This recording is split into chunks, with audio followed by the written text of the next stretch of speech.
Good morning. आज का जो टॉपिक है वो है बेसिक्स ऑफ इंग्लिश। इंग्लिश का बेसिक्स। इंग्लिश का बेसिक्स अंडरस्टैंडिंग होता है। जिस प्रकार मैथ्स का अपना एक बेसिक्स होता है, जैसे कि प्लस, माइनस, मल्टीप्लाई और डिवाइड। शुरू में हम लोगों को इस पे काम करना होता है, उसके बाद आगे का जो मैथ्स होता है उस पे काम करना होता है। यानी कि शुरू में प्लस, माइनस, मल्टीप्लाई और डिवाइड पे काम करना होता है, इन चीज़ों को सीखना होता है। उसके बाद हम आगे का जो मैथ्स होता है उसको सीखते हैं। इसी प्रकार इंग्लिश में भी शुरुआत में हम लोग अंडरस्टैंडिंग को सीखते हैं या समझते हैं, जो कि इंग्लिश का बेसिक्स होता है।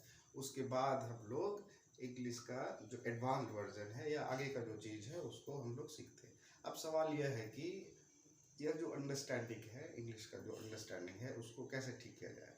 तो इसका जवाब है कि LSRW।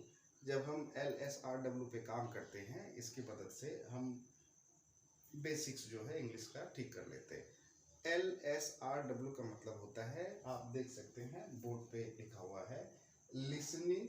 L का मतलब लिसनिंग, S का मतलब स्पीकिंग, R का मतलब रीडिंग, W का मतलब राइटिंग।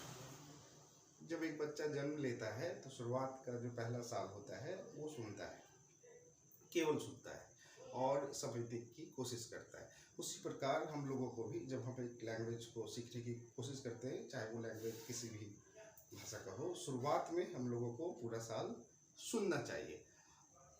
उसके मदद से थोड़ा थोड़ा अंडरस्टैंडिंग हम लोगों का डेवलप हो जाता है। उसके बाद बारी आता है स्पीकिंग की, फिर बच्चा बोलता है, 1 साल के बाद बोलता है। उसी प्रकार हम लोगों को बोलना चाहिए। गलत सही कोई दिक्कत नहीं है, बोलना चाहिए। कोई ग्रामर का ज़रूरत नहीं है, कोई वोकैबलरी का ज़रूरत नहीं है, जो भी मन में आए आप उसको बोलिए। तो बोलने की मदद से हम लोगों का अंडरस्टैंडिंग इम्प्रूव होता है, ठीक होता है। उसके बाद बारी आता है रीडिंग का।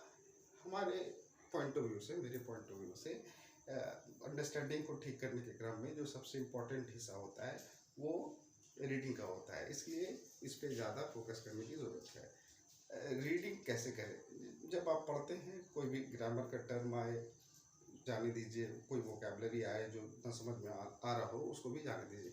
बस समझने की आपको कोशिश करनी है।